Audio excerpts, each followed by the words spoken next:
This hell that we're going to be talking about is we don't make the right choices now and you go there, there's no coming back. So when Jesus was on earth, the religious leaders called Pharisees considered wealth a proof of righteousness. Jesus startled them with a story about a rich man who refused to help a poor beggar. The rich man got punished because he was hard-headed in spite of his great blessings. His final destination was hell, a place of eternal anguish. As we take on the very challenging eternal reality of hell, let's begin by opening our Bibles or looking at the screen above and or follow along in your bulletin as I read Luke 16, verses 19 through 31 in the New Living Translation. Jesus said there was a certain rich man who was splendidly clothed in purple and fine linen and who lived each day in luxury. At his gate lay a poor man named Lazarus, who was covered with sores. As Lazarus lay there, longing for scraps from the rich man's table, the dogs would come and lick his open wounds. Finally, the poor man died and was carried by the angels to be with Abraham. The rich man also died and was buried, and his soul went to the place of the dead. There in torment, he saw Abraham in the far distance with Lazarus at his side. The rich man shouted, "Father, Abraham, have some pity. Send Lazarus over here to dip the tip of his finger in water and cool my tongue. I am in anguish in these flames." But Abraham said to him, "Son, remember that during your lifetime you had everything you wanted, and Lazarus had nothing. So now he is here being comforted, and you are in anguish. And besides, there is a great chasm separating us. No one can cross over to you from here, and no one can cross over to us from there." Then the rich man said, "Please, Father Abraham, at least send him to my father's home. For I have 5 brothers, and I want him to warn them so that they don't end up in this place of torment." But Abraham said, "Moses and the prophets have warned them. Your brothers can read what they wrote." The rich man replied, "No, Father Abraham, but if someone is sent to them from the dead, then they will repent of their sins and turn to God." But Abraham said, "If they won't listen to Moses and the prophets, they won't listen even if someone rises from the dead."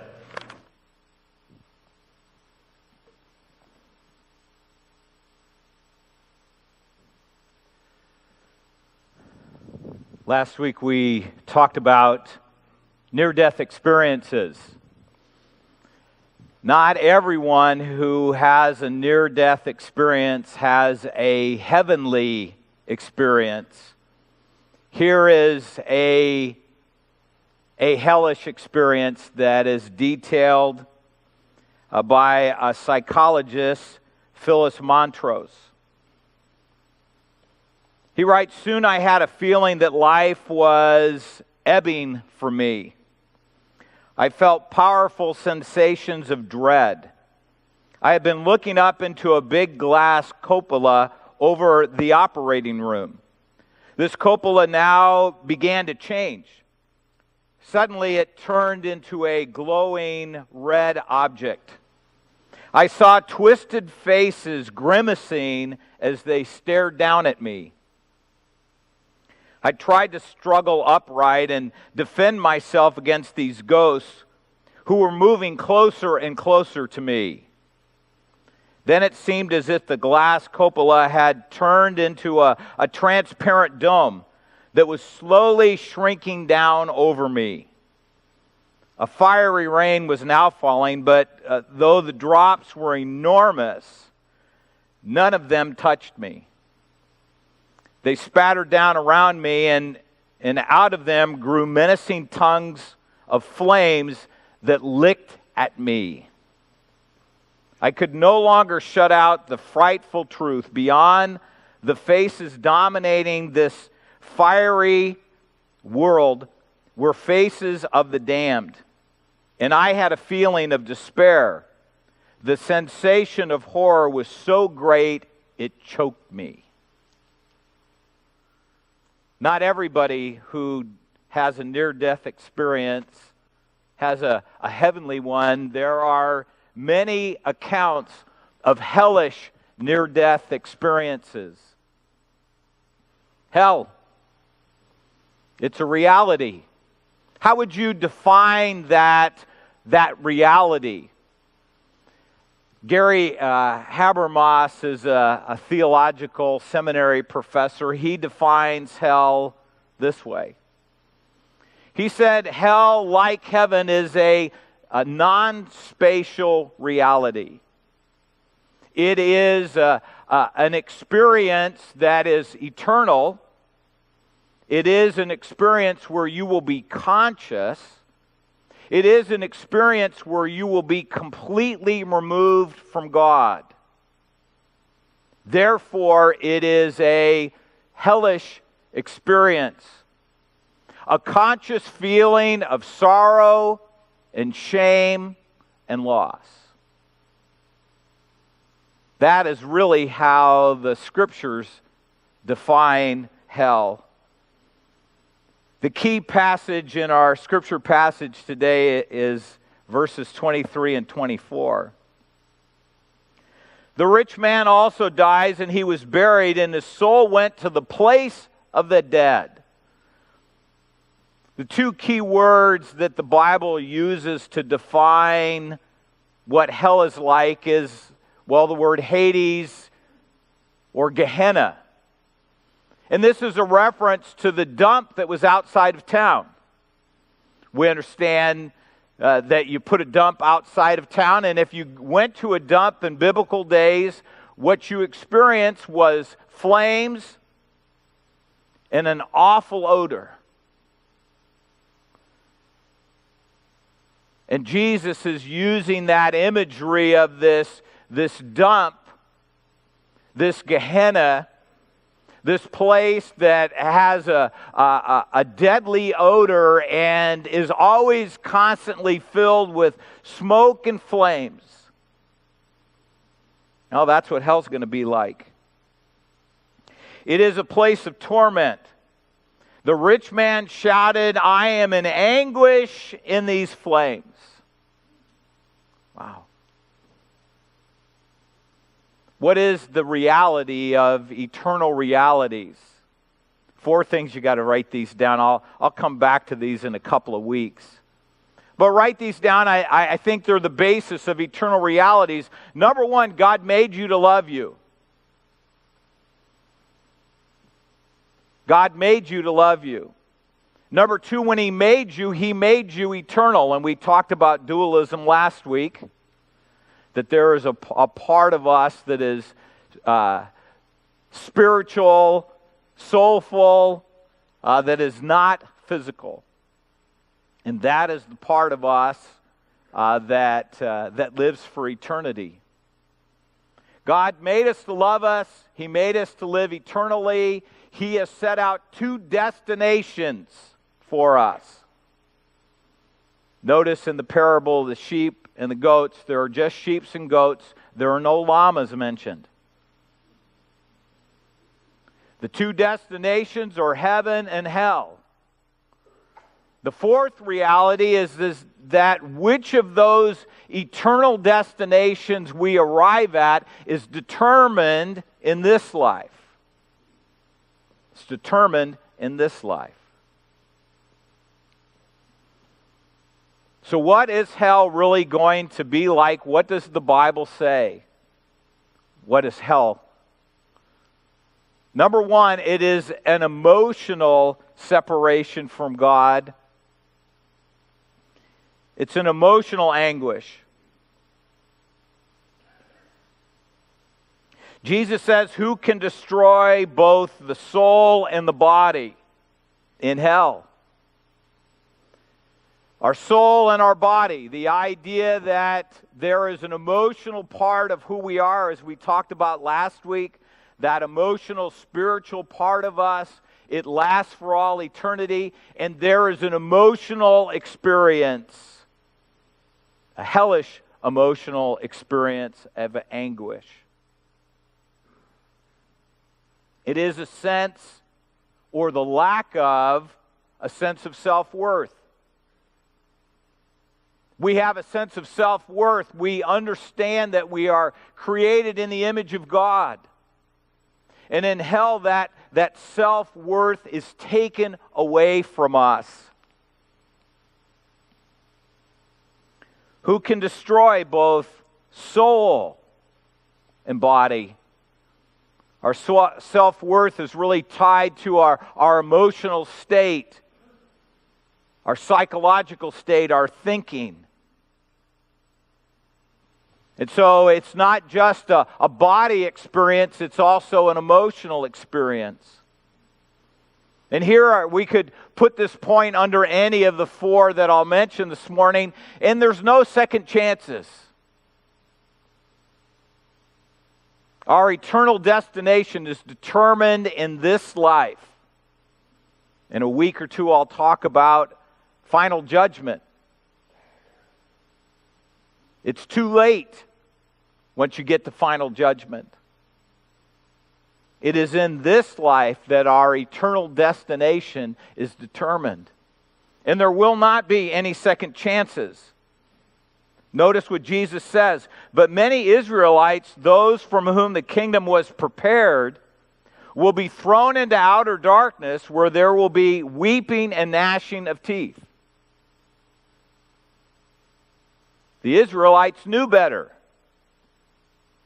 And even though they knew better, they chose differently. And the end result was they went to the outer darkness. They went to the place of weeping and gnashing of teeth. It's not only an emotional anguish, but it is also a physical anguish. I am in anguish in these flames, this place of torment. We'd like to think that somehow, well, the annihilation theory is right. The only thing that there is this life, and when we die, that's it. No. No. And notice, like Jesus, when we go to heaven, we're going to have a spiritual body. Well, guess what? When we go to hell, we'll have a spiritual body. And that spiritual body will experience anguish or torment as well.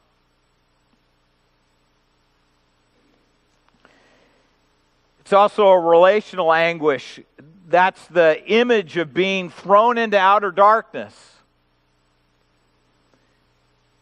We're more than put in the corner, we're put out of the room, so to speak, when it comes to the presence and the power of God.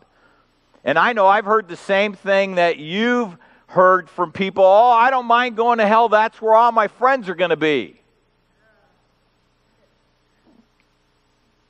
And your friends may be in hell, but realize that that will still be relational anguish. It will not be an asset to you that your friends are there,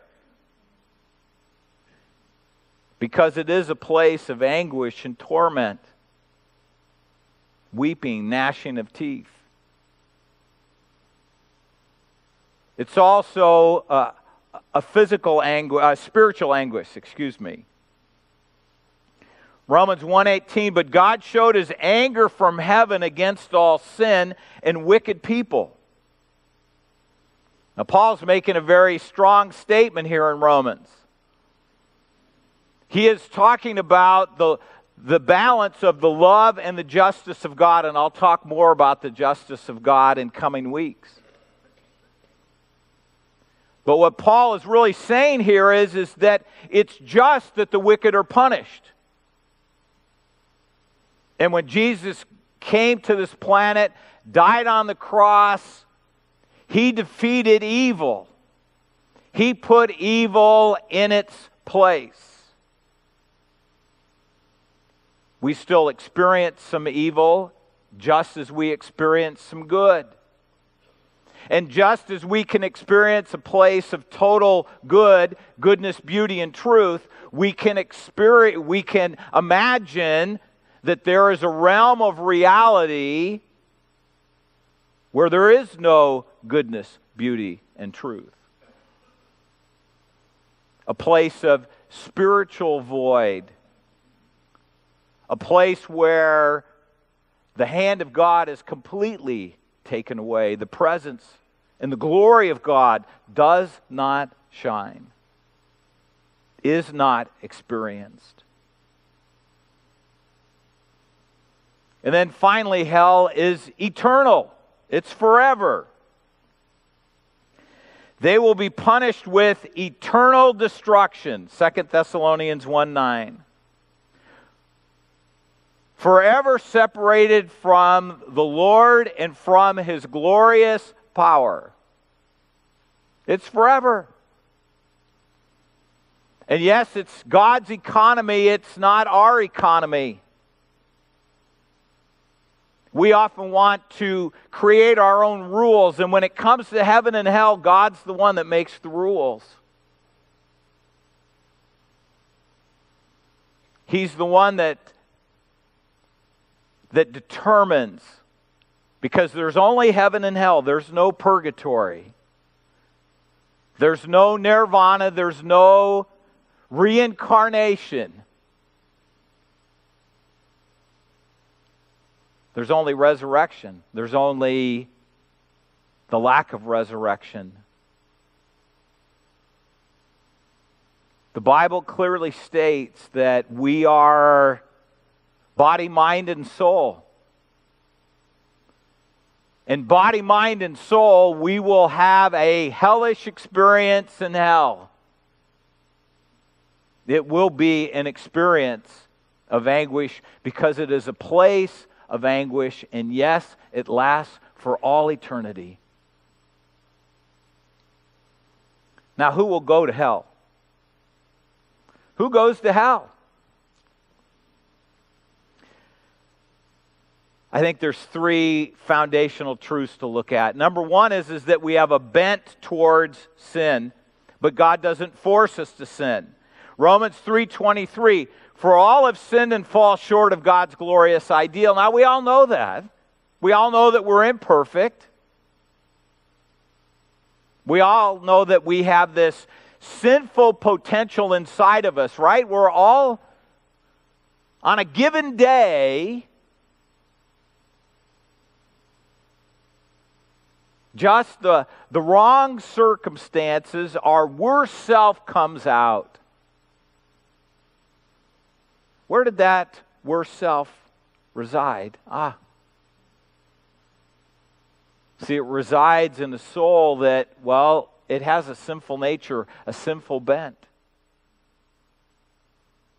Now, God doesn't force us to sin. It's just a human condition. A living not in heaven, but living here on earth. Two, I think we choose sin. I love this passage from Isaiah because this was me a long time ago, and again, sometimes in the week, I'm still like this. There is a way that seems right to us, but in the end, it leads to death. See, I think that's humanity. What's interesting is I believe we can kind of draw a circle around everybody, and everybody's moving in a particular direction, really trying to make the most of this world. And because we're trying to make the most of this world, we have a choice. Do we choose our way or God's way simply? And we think we know better, so we choose a way thinking that that's going to lead us where we need to go, to be who we think we ought to be. And we have to put in so much effort, well, that points to our propensity to sin, doesn't it? I often give this illustration. If you take a tame dog and you put them out with some wild dogs, what happens to the tame dog? Does the tame dog tame all the wild dogs? No. The domesticated dog becomes wild. Why? Because that's the nature of things. The nature of things is we have this propensity for sin, and we choose it. We choose it because we think it's going to lead us in the right direction. In the end, it doesn't lead us to life, it leads us to death. Why do we choose sin? I think a big one is we do not heed the warnings of the Bible. Paul makes it clear in Romans 6:23, for the wages of sin is death. And if my history is any example, we need to experience some at least little deaths in our lives before we realize, wow, there are negative and logical consequences to my sinful behavior.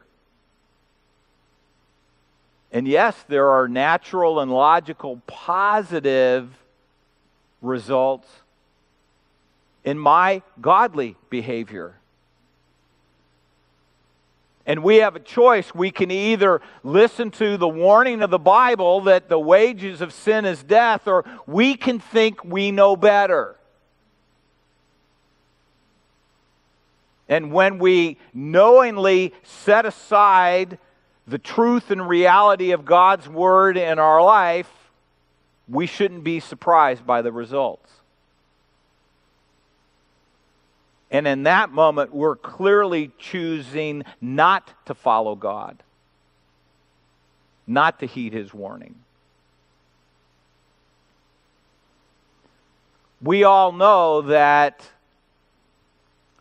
we're sinners at heart. And we know better than to sin. They knew God's justice requires that those who do these things deserve to die. Yet they do them anyway. Yet we do them anyway. We hear the truth, but we don't heed it. And we choose to go our own way. We choose to live our life not according to God's plan, but our plan.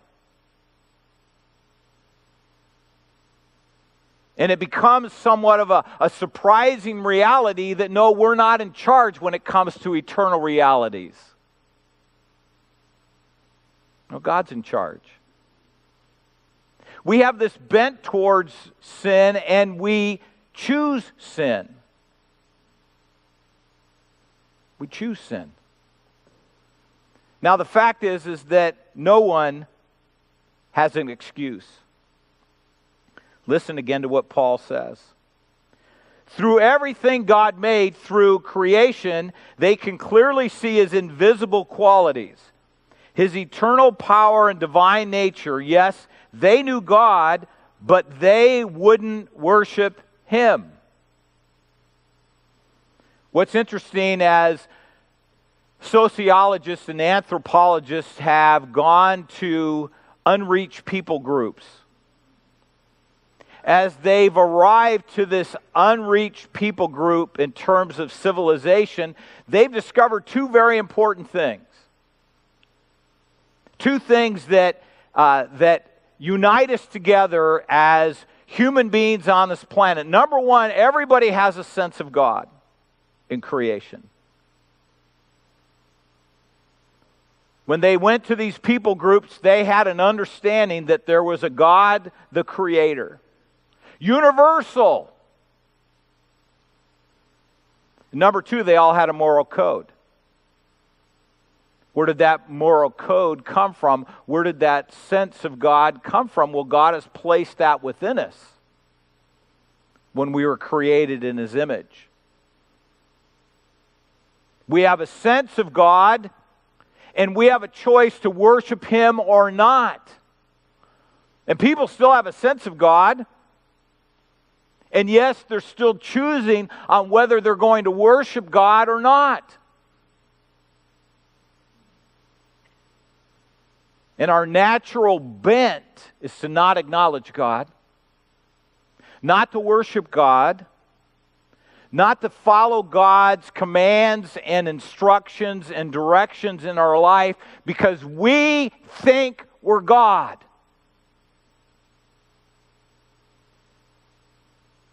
And one day we will know that we are not in charge.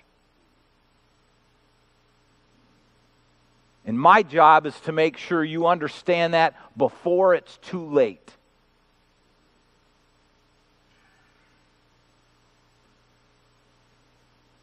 I believe that people who are seeking God find God. It's not as though God is hard to find. It's not as though the truth of the Scriptures are void everywhere on this planet. In fact, it's becoming a smaller and smaller group that have not heard the gospel. Listen to what Jesus says. For everyone who asks receives, everyone who seeks finds, and to everyone who knocks the door will be open.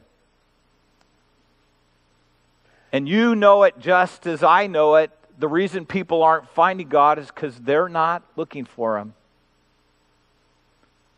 They think when they look in the mirror every morning that they're looking at God.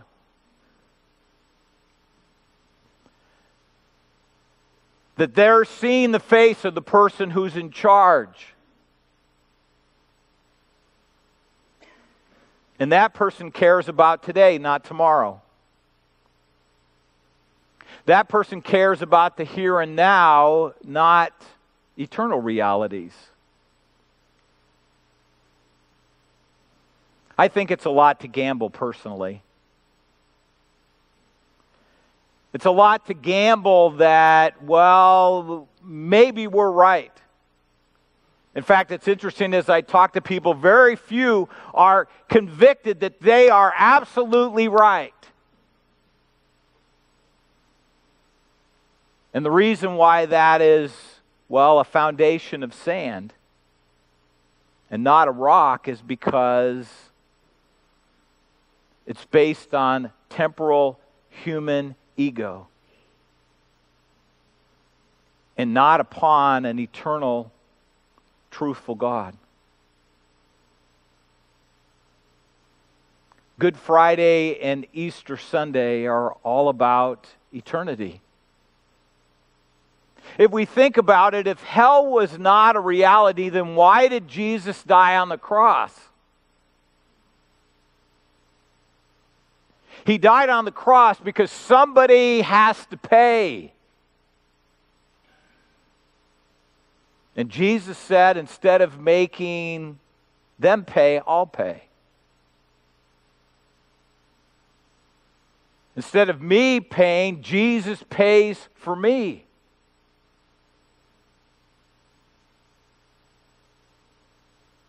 And the price that Jesus paid was an ultimate price. He understood the ultimate nature of all that needed to be done, both in the created world as well as in the spiritual world. He understood that He was the perfect sacrificial lamb. That the breaking of His body, that the shedding of His blood is what was required. So that we would do what? Have an eternity in hell? No. So that we would have an eternity in heaven. The defining line, and I know it's very unpopular in these days, is the exclusivity that Jesus Christ is the way, the truth, and the life.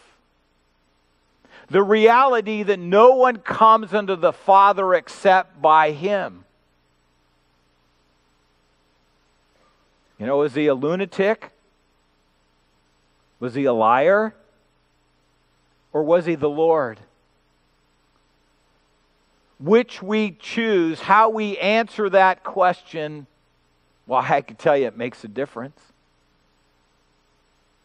It not only makes a difference in what happens in our life day in and day out, but it will make a difference in our eternal destination. Jesus says, I give my body and I pour out my blood for you. Because I made you to love you. I made you for eternity. And my desire is that you would spend eternity with me. This table is open to anyone who has asked Jesus Christ to be the leader of their life. And in this service, the way that we share communion is you will come forward, there'll be servers, they will give you the bread and the cup, and you can either consume them there or you can return to your seats from the back of the room and consume the elements there. I would encourage you to not come too quickly. There's no reason for there to be a long line. And I'd take a moment and, well, I'd size up just what you've chosen. And given what you've chosen, choosing Christ and eternity, how is that impacting your day-to-day life? Where can we be more committed and more dedicated to a God who gave everything for us so that we might receive everything, every good blessing, not only today, but for all eternity? Let us continue to worship God.